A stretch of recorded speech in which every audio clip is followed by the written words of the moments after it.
Queria sua avaliação, doutor Robson, sobre a reforma trabalhista, que está completando 7 anos, né? E tem gente que emite opinião de tudo enquanto é jeito. Tem gente que fala que funciona, tem gente que diz que não pegou, tem gente que fala que tem 70% aí das pessoas que estão na informalidade que querem carteira assinada, outros dizem que a reforma trabalhista é precarizante. Você atua dos dois lados. Sim. No direito empresarial e também no direito do trabalhador, no direito trabalhista. Qual a sua análise enquanto profissional dessa reforma trabalhista que está completando 7 anos?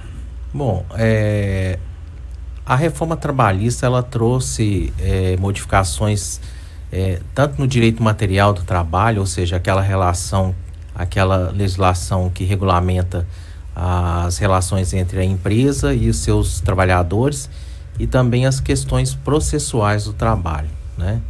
É importante a gente voltar um pouco no que levou a essa reforma trabalhista. Primeiro, o objetivo da reforma, né, segundo seus idealizadores, né, somente na época o Michel Temer, né, o presidente na época, um dos objetivos dessa reforma foi diminuir o número de reclamações na Justiça do Trabalho, né?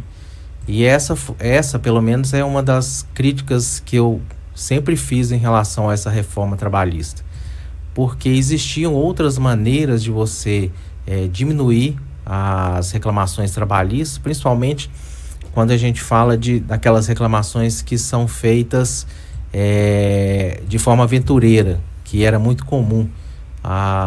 O empregado, ele saía da empresa e ele ia consultar um advogado, e o advogado acabava fazendo qualquer tipo de pedido, com o objetivo de fazer um acordo qualquer que fosse na Justiça do Trabalho, porque tinha aquela ideia também de que a Justiça do Trabalho era paternalista, o que é uma ideia errada. Na verdade, a Justiça do Trabalho nunca foi paternalista. Logicamente, existe uma facilitação no processo do trabalho para que o empregado ele busque seus direitos, né? Isso não alterou com a reforma, né? O que a reforma trouxe foi a possibilidade do empregado ser condenado a pagar honorários sucumbenciais, e isso de fato durante um determinado período diminuiu o número de reclamações trabalhistas, mas também impediu o acesso àqueles empregados que realmente foram lesados no seu direito. E então a gente já teve uma análise do Supremo Tribunal Federal em relação a isso, que declarou a inconstitucionalidade de alguns trechos da legislação, incluindo essa questão relacionada à sucumbência na Justiça do Trabalho.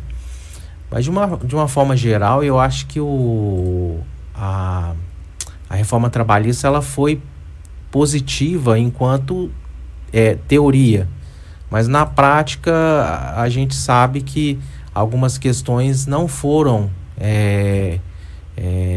bem entendidas e também não foram bem aplicadas no dia a dia, tanto por empresas quanto por empregados. Então, assim, eu acho que avançou pouco, né? Num aspecto geral, eu acho que a reforma teve um avanço muito tímido, tanto para o aumento dos postos de trabalho, quanto para a diminuição desse número de processos na Justiça do Trabalho.